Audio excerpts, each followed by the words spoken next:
Russian officials Tuesday were standing by their allegations that Ukraine may be preparing to detonate a so-called dirty bomb, which disperses radioactive material through Ukraine. The United States, Britain, the United States, Britain, and France have dismissed Moscow's claims. Late Monday, U.S. State Department spokesman Ned Price said the U.S. is concerned that this false allegation could be used as a pretext for further Russian escalation with Ukraine, or in Ukraine. The broader point, and again, you heard this not only from us, but from our European allies as well, is that the world would see through any Russian attempt to use this allegation as a pretext for escalation. We wanted to be very clear in our calls, in our joint statements, and the readouts of those calls today, and some of which have started yesterday and then has continued today. We wanted to send a very clear message that any such effort would be transparent, any such effort would not fool the world. Meanwhile, Ukrainian Prime Minister Denis Shmyhal Tuesday urged the international community to provide rapid recovery funds to his country. Shmyhal spoke to European Union leaders gathered in Berlin to discuss the post-war rebuilding of Ukraine, co-hosted by German Chancellor Olaf Scholz and European Commission President Ursula von der Leyen. Speaking to reporters after the meeting, Shmyhal said more immediately, Ukraine needs more weaponry and ammunition to win its war against Russia. Shmyhal added that they need tanks, heavy armored vehicles, additional artillery units, and howitzer long-range cannons. Ukraine and its allies have been coordinating military assistance in the so-called Ramstead format, named after the airbase in Germany. American basketball star Brittany Griner lost her appeal Tuesday with a Russian court upholding her 9-year prison sentence on drug possession.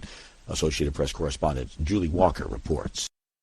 Brittany Griner's pleas for leniency via video from her prison cell on Tuesday went nowhere with the Russian court. It's just big that the court takes in all the mistakes that were overlooked. She spent her birthday last week in a penal colony and says it's taking a toll. It's been very, very stressful.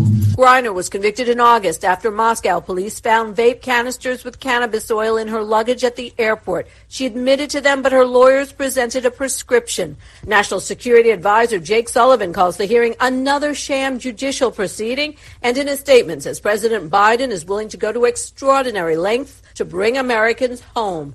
The U.S. has been proposing a prisoner swap with Russia. I'm Julie Walker. Myanmar's military junta is denying civilians were killed in airstrikes carried out Sunday against an ethnic rebel force.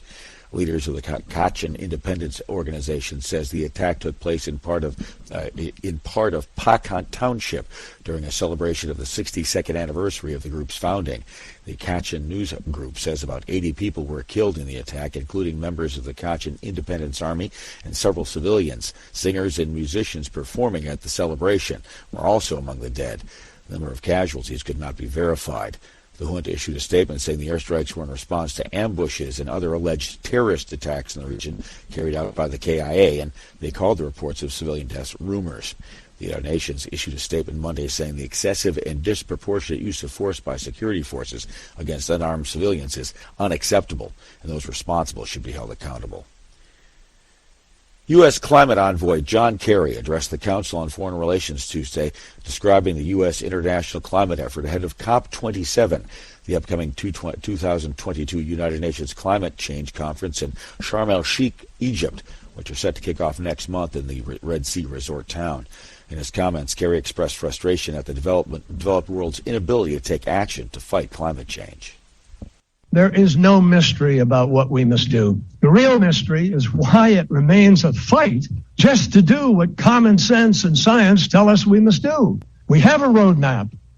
We just need to follow it. We have to hold ourselves accountable and everyone else everywhere. And the question is not whether there is a solution. It's how to implement the solution that is staring us in the face.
Hi, thank you for watching.